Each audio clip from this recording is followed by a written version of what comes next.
So take a deep breath in, take a deep breath out.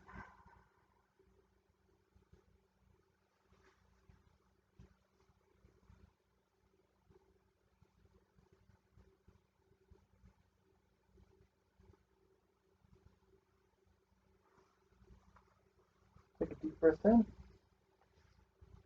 take a deep breath out.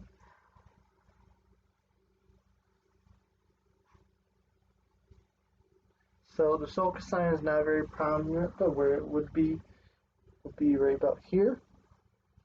You're fine, thank you. I'm going off the criteria.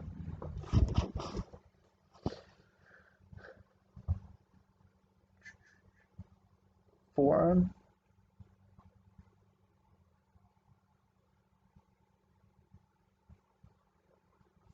So explain to me how you demonstrate how you eliminate the ability of the forearm to pronate and supinate. So pronate, supinate, what would you'd have to do to prevent the radius from rotating, prevent all that? You would somehow have to lock the wrist to where you're not able to supinate, because you can't do it at the elbow. Elbow is the hinge joint, so even if you lock it, you'd still have, so say you lock it right here, you'd still have the ability to do it. So you'd have to lock at the wrist, but if you were to eliminate the ability of the forearm to pronate and supinate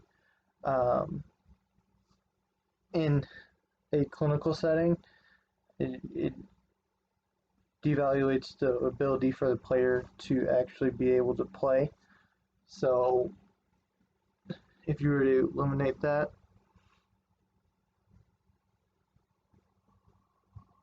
so you'd have to lock the wrist somehow to be able to do that. Hyperextension of the wrist, I know this very well because I've had to do it quite a bit. How would you tape to decrease the ability for the wrist to hyperextend? So I'm going to take my watch off to give it a little bit better explanation. But how you would do it, so hyperextension right here, what you would want to do is on your tape job, you would want to almost have your player in the extend form. You're going to tape it. What you want to do is, so what you'd want to do is be able to tape it, and your anchor settings would be here, almost going to the palm, to where it's not allowing your hand to extend. Same thing goes with flexion. You would put the anchor point right about here on the wrist while here. That way it's not allowing it to flex. You're keeping it in that extended motion. For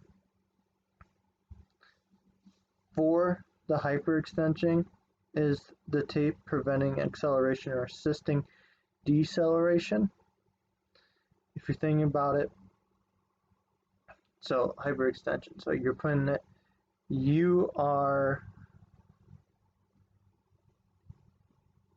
not preventing acceleration, because acceleration is more flexion, but it's assisting deceleration because it's not allowing the hyperextension of the wrist to become a problem. So the answer would be assisting deceleration, in my opinion. I think that's about it. So thank you, and as always, if there's any questions, just let me know. Thank you.